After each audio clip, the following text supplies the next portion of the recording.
we're able to spend 38K to make 240, which is an 8.5. When you go direct to motivation, your deal size is bigger. We spent $30,000 on these leads to make 48 grand. No ROI. So just save that money and not spend it. If we want to keep it at a 5X, we stay the same on the spend here and maximize our deal size. Anytime you kind of like randomly strike gold, you should go and dig some more there.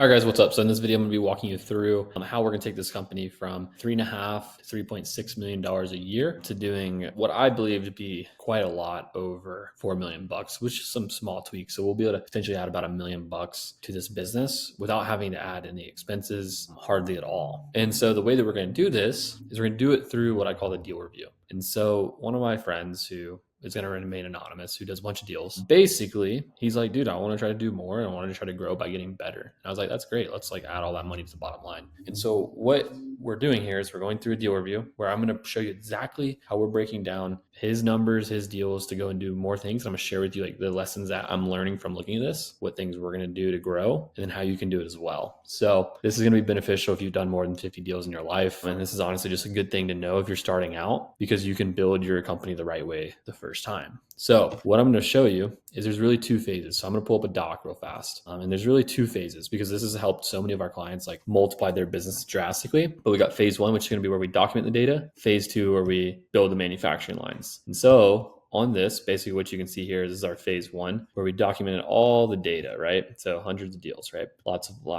deals. So that's phase one, get it all out. The things we want is we want the address, city, county, bedrooms, baths, square feet, gross profit. And you can see it right here in case you want to look. The list or the campaign, the marketing channel, if there's cold callers that you're using, who are they? Lead managers, acquisition managers, what exit strategy, and then like how long did it take you to actually monetize this deal from lead to contract? Basically like lead time. This is important for average cash conversion cycle. Not the most important thing. We won't be going over it today technically, but everything else is going to be super pivotal. So what I'm going to show you first is basically me breaking down the first dashboard. And this first dashboard is going to be all about actually average deal size, right? So big thing is we're breaking it down by county first. We're gonna get all the revenue, all the deals, and then average deal size per county. That's gonna be the basic things we're gonna set up. You can see here, the baseline metrics is 3.6 million, 193 deals, and 18,833 per deal. Those are all wholesales. This is only wholesales, no flips, no novations, just wholesale. So this is 193 just wholesales. He actually has like another 15 deals closing this year. So he'll break 200, which, you know, this revenue number will be higher too. So point being, that's really great, right? But the thing that I want to show you is how each county has its like own deal size, right? And so what I actually broke this down a little bit on another sheet. It's like slightly different. So I'm gonna walk you through this sheet for this piece, right? Because I think it's really, really valuable. And so what you can look at is basically I graded all the different counties by yellow, green, red, or just like, hey, like this is fringe. I'm not sure if it's good or bad. Like let's check into it, like as an opportunity, basically. It could be good, could be bad. In this one right here. So you can see I scored them a few different ways. Then what I did was I actually broke these markets down by quality, right? So by green market, by yellow market, by red market, and then also the ones where I want to only check the economic stats. And then also where I said, hey, these are maybe good opportunities from the maybes. These are the top maybes, if that makes sense. And what I did was I split it by that way, did the revenue for each one, deals, and average deal size. And so what you can see is very interesting, right? Is in the green markets, our average deal size is 25K. Well, for the year, if we go back up here, if we remember correctly, our average deal size for everything was just under 19,000. So that's really good, right? And just think about it, an extra $5,000 per deal. If you do 200 a year, that's $1 million.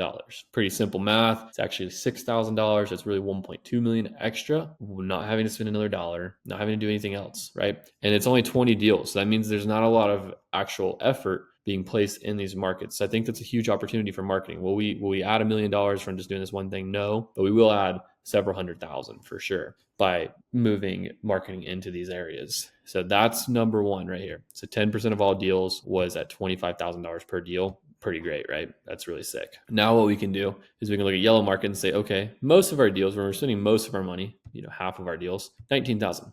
Perfect. The thing that's dragging us down is our red markets, which means small deal size, are 44 of these total deals, which is 21% of our deals at 13.8.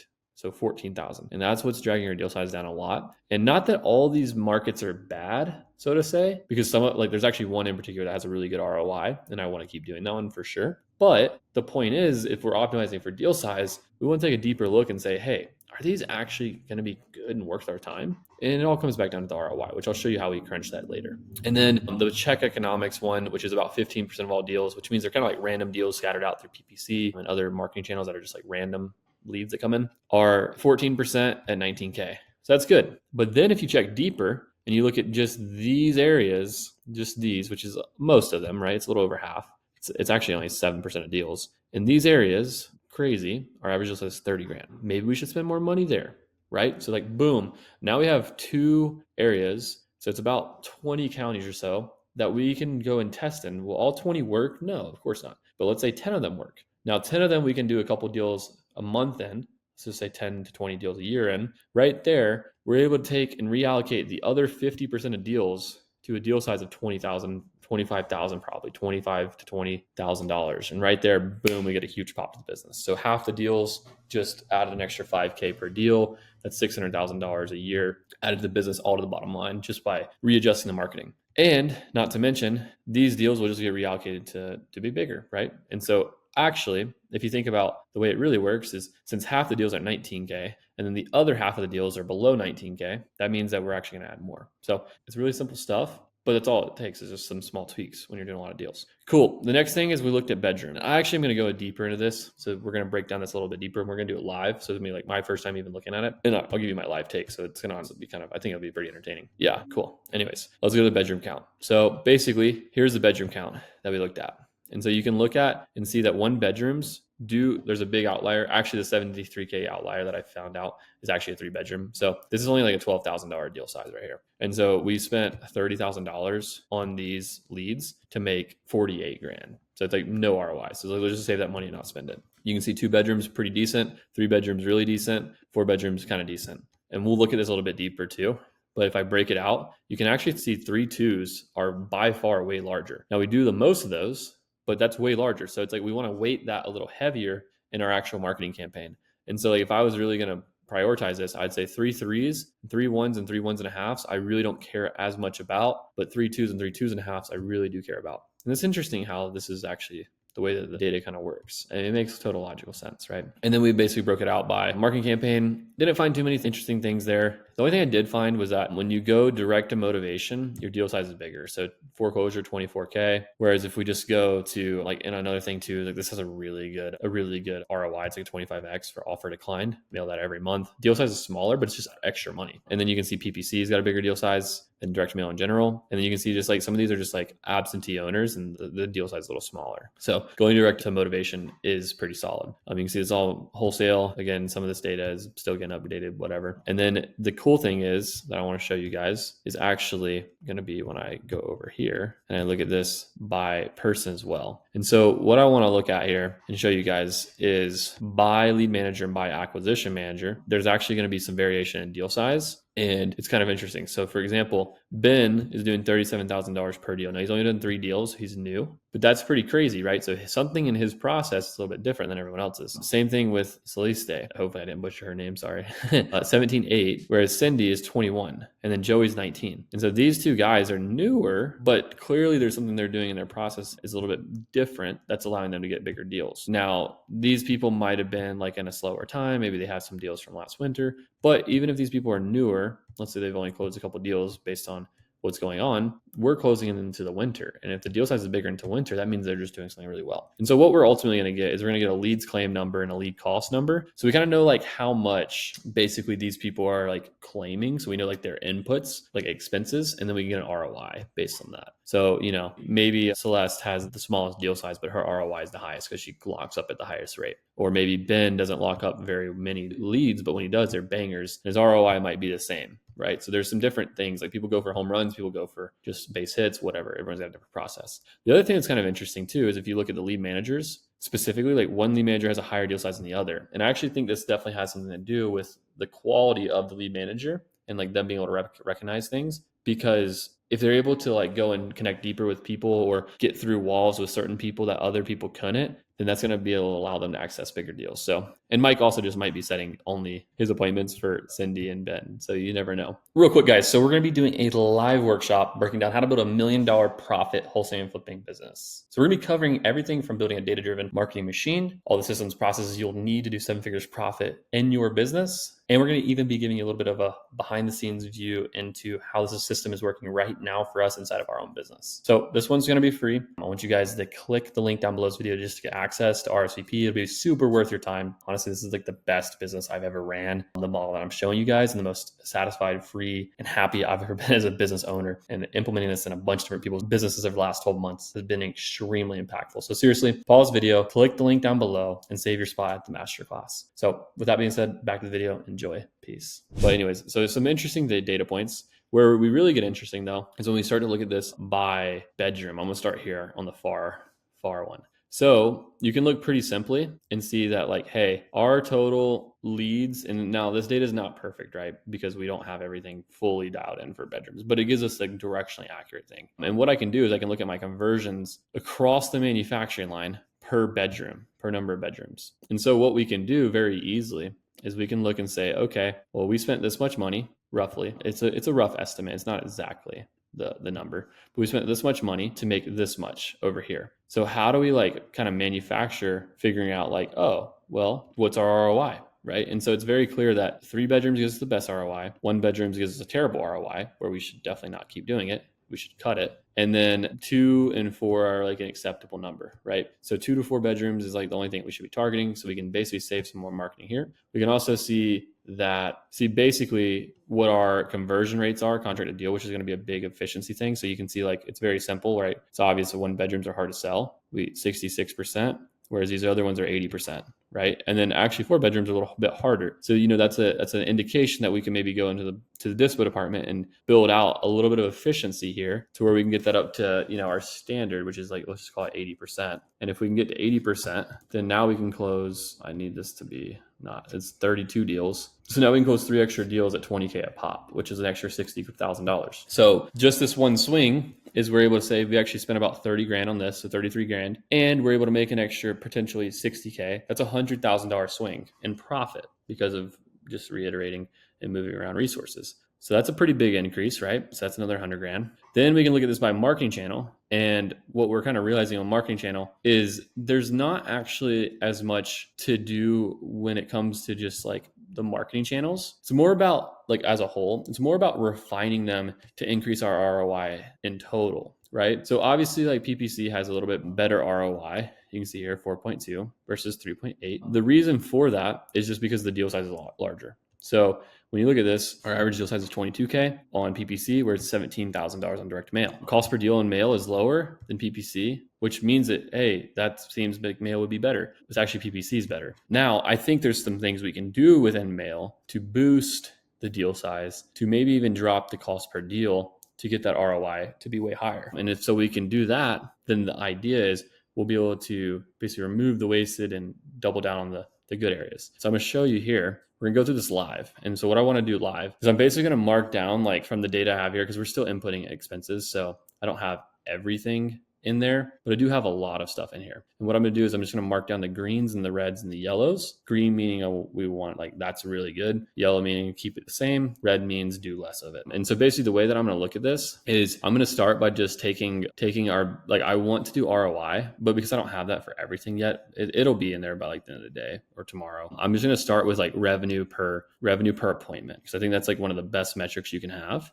And so you can see that our baseline revenue per appointment is 3,100. And so basically what I'm going to do is anything that's higher than that appointment. And like, if we go back to, I can find out our cost per appointment right here. This is the number. A cost per appointment is like 700. I can basically reverse engineer and say, okay, cool. If I'm trying to get a 5X ROI, which is what I'm optimizing for, then I'm willing to spend, let's just say 689. I'm gonna call it $700 for an appointment. And I'm gonna call it times 5. So I need my revenue per appointment to be $3,500. So basically anything that has a revenue per appointment higher than $3,500, I'm gonna mark as green. Anything basically around this number, I'm gonna mark as yellow. And then anything below this number, the revenue per appointment baseline, I'm going to mark as red. And so basically the greens is we want to spend more money on. So very simple, 600, that's a green. And I'm going to go through it. I'm going to actually just pause this so you guys don't have to bear with me on this. And if I have any cool talking points, I'm going to talk to you guys. I think I'm also realizing too, as I look at this, is there's another metric that kind of matters is revenue per lead also could be really good, because revenue per appointment might be a little bit lower, but revenue per lead might be really good. Like for example, on this one, there's just like a super high conversion rate with appointments. Whereas like if you look at like Duval, our revenue per appointment's it's not good at all. But if you look at this one, like it's 2,000 and then 1,000. So like 1,000 kind of gives you like, oh, it's like kind of close because you got one deal for 10 leads. Now, I wouldn't necessarily consider that good because it's just too small of data. So it's like, if it's not like small data and doing really well, then it's like, it's got to be pretty fringe. Another example of one that like is like a little bit low revenue per appointment, but really good revenue per lead is Citrus, which just means that like that's super efficient from a lead perspective. So basically, point is we'll keep going through this. I'm going to keep filling it out. All right, guys. So I got everything here labeled, coded, colored. Basically, I added a purple for it could be good, kind of like need to wait for a little bit more data, a little more context. But green is solid, red spend less. So green spend more, red spend less. Purple, not 100% sure, very hard to tell. Yellow, keep it the same. And so some of these numbers could be a little bit off. What I've actually done is pulled up an account that I use to like see how much cost is for leads on property leads. And so basically to kind of gauge like, is it going to be more expensive or less expensive to get leads? Because there's an example like Escambia, we're able to spend, like I see my estimated number based on our cost per lead metric is 38K, but we're able to get leads for 28,000 spend to make 240, which is at 8.5. So we're still entering some basic info. You can also see Hillsborough, same thing. It's like cost is less than it actually is. But point being, essentially what I want to do is kind of go through the strategy. So the strategy is I'm basically making all the things green where I would be getting a 5x or higher ROI, meaning that that's like where I want to spend more money. Yellow is meaning I'm getting like basically a 4x, and the red means I'm getting less than a 4x. And that's like the idea, because if I want to raise my ROI, I need to spend take the bottom part of my budget and then I need to spend it on the top part of my budget. Because the rule of thumb is like, let's say you're targeting a 4x return on investment for your marketing. Well, the only way you should be deciding whether you should spend more or less is if you're at 4x, you should spend the same. If you're above 4x, you should spend more. And if you're below 4x, you should spend less. And the only way that you can continue to boost that is by becoming more efficient with your marketing dollars, right? And so, for example, what I'm going to do is kind of go through this and show you a couple of different things I'm looking at here. And so how I'm basically deciding what's good and what's bad. And so basically the way that I'm kind of looking at this is I'm looking at 3 different metrics. Number 1 overall is ROI. That's the kingpin metric. That's ultimately what matters. So since we don't have it for everything yet, because we're still crunching all the numbers, getting all the data, it's kind of complicated to get it right. It's not super easy. We got to go to every mail campaign, figure out what we spent money on, what cities, what counties, blah, blah, blah, blah, blah. We got to do all that math. Then we got to figure out how many of the rest of our leads were PPC and then extrapolate those costs to those other leads, right? And so it takes some time, right? But point being is we're looking at, I took a very simple estimated cost with our current cost per lead and just said, hey, I'll just multiply this by the leads. It'll give us a decently accurate number in a lot of places, and it'll get us directionally correct. I mean, you can see Brevard, we actually spent more than we thought we would have needed to. And then here in Hillsborough, we spent a little bit less than we thought we were. So it'll ebb and flow. But the point is we're directionally getting accurate numbers, because you can see that for example, Alachua, whatever you say this county, has a revenue per appointment of 6,500. And remember we said 3,500 was our goal. This one right now is getting a 10x estimated. A 10x estimate is really good. We've closed 3 deals. Our average deal size is 20K. It's 8 leads to a deal. That's a super efficient area for this business. So, for me, I'm going to mark this down and say, okay, what did we actually have? What were the actual leads that came in? Were they PPC? Were they direct mail? Were they random? What's going on? Obviously, our contract to deal ratio is pretty bad, meaning we have a lot of room for improvement here because maybe our buyers aren't as dialed in. Maybe there's a lot of different factors. Maybe we locked up some bad deals because it's 77%. Maybe it was rural and we're trying to figure it out. So we'd have to kind of go into that and be okay, well, still working. The math works very well. So how do we get more? And just to confirm, we can kind of look up here. Alachua, it's 400. So it's a little bit more expensive market. So to give you context, Hillsborough is 700, and we were getting it for cheaper cost because of mail. Now, so it's possible this one's probably around like 6K. It's probably somewhere in there that we spent, because it's probably mostly PPC since it's not heavy on mail. And yeah, that's probably the truth. So probably are around 10X. So that's a good place to go and spend more money. Brevard, you can see obviously we're doing a lot of leads there. This is a main part of the campaign, and also a main place for spending mail. We have a 5X as a green. If we want to keep it at a 5X, then we would just basically stay the same on the spend here, and we would try to maximize our deal size. Potentially what we could do is we could just say like, all right, we're really confident in this county. Obviously we closed 35 deals this year here, so we're really confident here. Maybe we want to start buying some of these to flip them, right? Or maybe what we can do is we can start to like tap into like some retail buyers to purchase some of these properties. There's a million different things we can do to try to extend the ROI here in the deal size. But generally speaking, we're doing a really good job here acquiring them for cheap and selling them for a lot. 13 leads a deal, very efficient. You can look at some of these higher leads as a deal, and you can look at the projected ROIs here. 3X, 3X, 4X, less than 1. This one's 5.7X. Now, I don't know if this is actually true or not. I think it will be, because it's going to be mostly PPC. And we got one deal. It was a big deal though. So it was a $50,000 deal. So it'd be very interesting to see like what is going on here, because there's clearly something happening with the appointment to contract ratio, where our normal is 22%. In this case, it's 12. So it's half the normal close rate per all of these. So it's actually kind of interesting. A lot of the places where we're doing bad is we close less good. And since we're only doing cash offers, what that tells me, it's probably a more like retail novation competitive market potentially. I'd be very curious to see like, it's probably like a higher price point market. So maybe there's some strategy things that would change these numbers up. But generally speaking, because of that, it makes it really challenging to actually like say, is it good or bad? So it's tough to say, tough to call. Then we got, but Citrus overall like does have a good ROI. So it's like, we should like look into that and see like, oh, we closed a $50,000 deal. Like, what are the leads like there? DeSoto is another one that's kind of interesting. I really think I can mark this one yellow because it's a 4X on the projected cost, but we only have 10 leads there. So it's kind of tough to say, but it does seem pretty efficient because we got 2 contracts for 10 leads. So like, I would probably mark this one as like purple as well, just because like these areas are kind of tough to say. We don't have very much lead volume, but we could look into those and figure out like what's going on. The next green ones we got are Escambia, which we got an 8.5 return on. It's really, really good. We got Flagger, which is 4X. The thing I like about this one is that the deal size is 20,000. That is a good thing. I would probably mark this as a green because it's an opportunity zone to go do more. I think since we have 20 leads and like, it's a little bit, it's like, just seems like it might be a decent place. So like this one, I realistically would probably keep as yellow, and you can kind of get the gist, right? So I'm just going to go through each one of these and be like, man, is this an opportunity? And if it is, then we want to spend more money. So example, like Highlands right here, we got 12 leads, 2 contracts, 2 sold, 24 total K, which is pretty small deal size, but the lead cost is probably pretty cheap, right? So it's like our ROI is super high because it's so efficient, right? 6 leads to a deal. That's crazy. So it's like, maybe we should test out and spend some more money there and see what happens. Now, you want to make sure you optimize a plan for a rollout. So basically the way that this is kind of working, the way that this is like, we're going to scale and grow this, it's not going to be just like, oh man, like this data is kind of like complicated, right? It doesn't like tell you exactly what to do. You have to interpret it. The strategy that we're going to use actually is PPC is kind of like this wide net that goes across the whole state. And so what happens is we get like random deals here, random deals there, boom, boom, boom, boom, whatever. But I'm a believer of anytime you kind of like randomly strike gold, you should go and dig some more there, right? It's like if you found a piece of gold in the dirt, the logical thing is I'm going to go dig a little bit more, right? And so what, in my experience, we did, so in Dallas, when we opened up Dallas, I'm probably told the story a few times, is in Plano, Texas, we got our first deal, $57,000 innovation. Like, dang, like that's really great.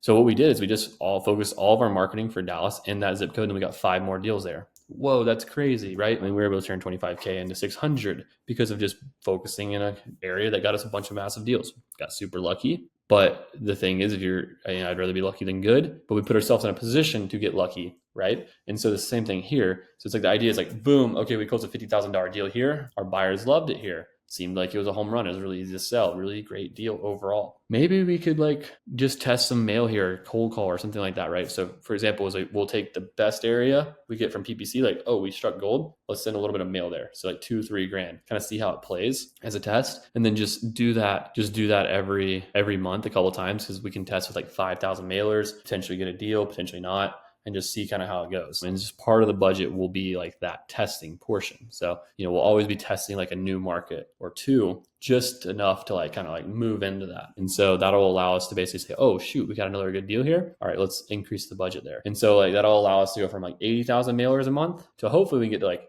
probably like 160, 150-ish thousand mailers a month, and we can double that. I think realistically we could do that, depending on like how fast we can actually hit these markets at work. And that's kind of the strategy. So it's like PPC gives us the ping points, which are all these green markets. And we'll start with the best green markets, the ones that have the highest probabilities of having success. So it's like, example, if I was going to look at a high probability of success one, it's like this one right here, Lake County. Lake County, when I look at it, is potentially one. I actually would say Lee's better. So Lee County is potentially a better one, right? So we closed 6 deals here. Our average deal size is 23,000, 17 leads to a deal, 5.5x projected return. That's a very strong indicator that that might be a good market. And it's because we've just done a bunch of deals there. So that's a very strong indicator. Another one, let's look and see where we done maybe like 5 deals and have a good thing going here. Let's see. Orange County. We got 7 projected 7x ROI, 21,000 a deal size, 12 leads to a deal. And we've done 5 deals. Seems pretty good, right?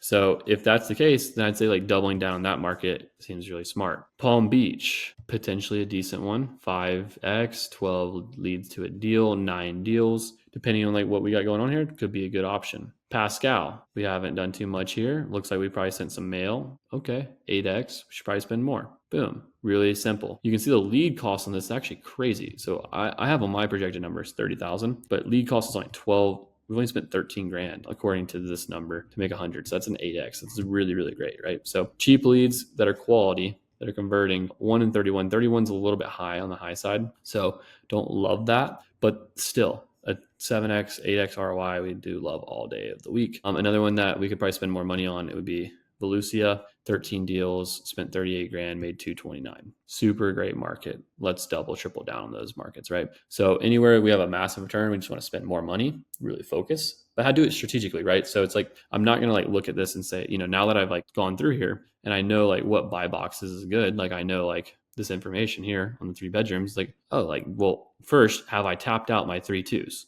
with my data set? Okay, cool, I have. All right, have I tapped out my 3 2.5s with my data set? Okay, cool, I have. Then I move on to the next one. Okay, cool. Have I tapped out my 3 1s and 3 1.5s? Yes, I have. Cool. My 3 3s.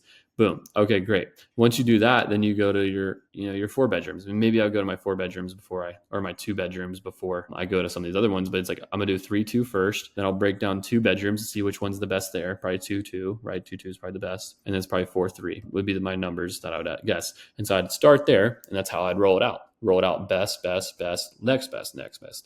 You get the gist, right? So I'm not going to like just send it to the whole county. I'm going to send it to this micro part that's better, and I'm going to scale into it that way. And the other piece of that I'm also going to look at and I'm going to use to scale into it is since these are counties, I'm also, if I'm going to make a decision between 5 counties of like, where am I going to spend money in the county? Well, I'm going to pull up the cities and the zip codes and figure out which city and zip code do I have like tons of data on. That's like a no-brainer. Because if I can just knock out a zip code, then I maybe can save, $5 grand of testing or make my test better to where I'm going to get a higher ROI. And so it's not complicated. It's very simple and self-explanatory when you think about it. But all you're trying to do is know the difference between your good leads and your bad leads. And the further you can delineate down what a good lead is for you, then the better ROI you're going to get. And the more you can make your money go further. And that's how we're going to be able to boost ROI. So a lot of these fringe leads too, what we'll do, the places that are like 4x, is we'll actually go and audit those areas, remove some of the zip codes, remove some of the bad areas, remove some of the beds and baths that don't produce. And then we'll be able to like really like refine the marketing and boost profit. So